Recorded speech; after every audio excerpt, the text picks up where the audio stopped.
മതം ഉത്ഭവിച്ചത്. സർവലോക ദളിത് ഹിന്ദുമതം. ദളിത് ഹിന്ദുമതം.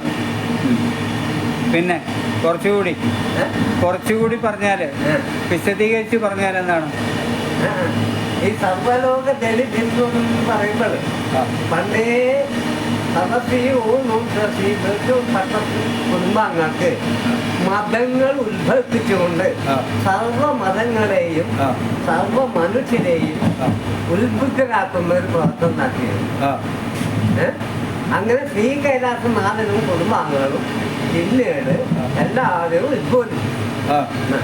അപ്പോൾ സർവലോക ദളിത് ഹിന്ദു മത ശില്പികളാണ് അപ്പോൾ നിങ്ങളുടെ പേര് ഒന്നുകൂടി പറയൂ. ഒരു പേര് പറഞ്ഞല്ലോ ആദ്യം. ആദി പരാശക്തി സൂര്യപ്രദായിനി കൃഷ്ണൻ സഹസ്രകിരണാത്മജൻ.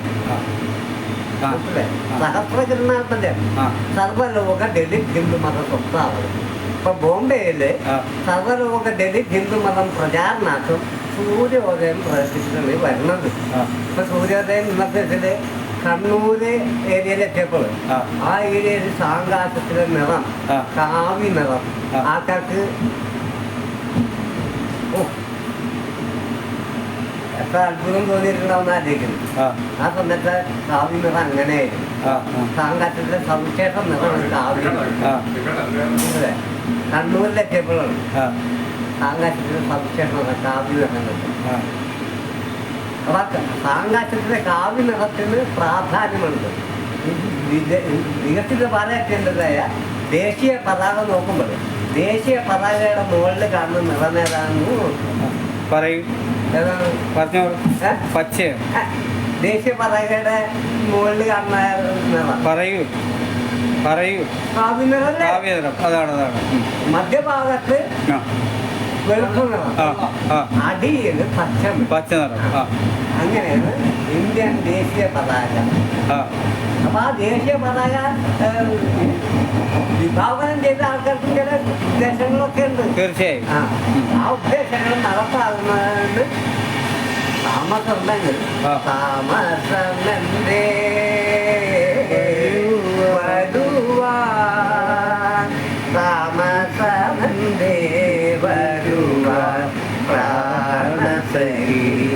എന്റെ മുന്നിൽ താമസമെന്തേ വരുവാ പ്രേമസഖി എന്റെ കണ്ണിൽ. ഗ്ലൗക്കോമേന്ന് കണ്ണ് കണ്ടൂടാ, നിങ്ങളെ നേരിട്ട് മാത്രമേ കാണുന്നുള്ളൂ.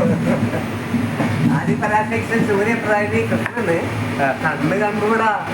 നിങ്ങളെ കാണുന്നത് നേരിട്ട് മാത്രം, ഷേഡോ മാത്രം കണ്ടുകൊണ്ടാണ് ബോംബെയിലെ ട്രെയിൻ ജലത്തിരക്കുള്ള ഏരിയയിൽ പ്രവർത്തനം നടത്തിയിട്ട് വരും.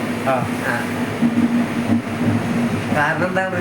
നിങ്ങളെല്ലാവരും കമ്പ്യൂട്ടറുകൾ പ്രവർത്തിക്കണല്ലോ. അപ്പൊ കലിയുഗം കമ്പ്യൂട്ടർ യുഗമല്ല. കലിയുഗം കമ്പ്യൂട്ടർ യുഗം ഭ്രാന്തൻ യുഗമാണ്. ഈ കലിയുഗത്തിൽ മനുഷ്യന് സമ്പാദിക്കാൻ സാധിക്കുന്ന എല്ലാം സമ്പാദിക്കാൻ സാധിക്കണം.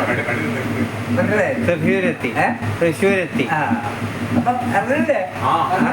വീണ്ടും കണ്ടുമുട്ടാം. ശ്രദ്ധിക്കണം, പ്രാർത്ഥിക്കണം. തീർച്ചയായിട്ടും.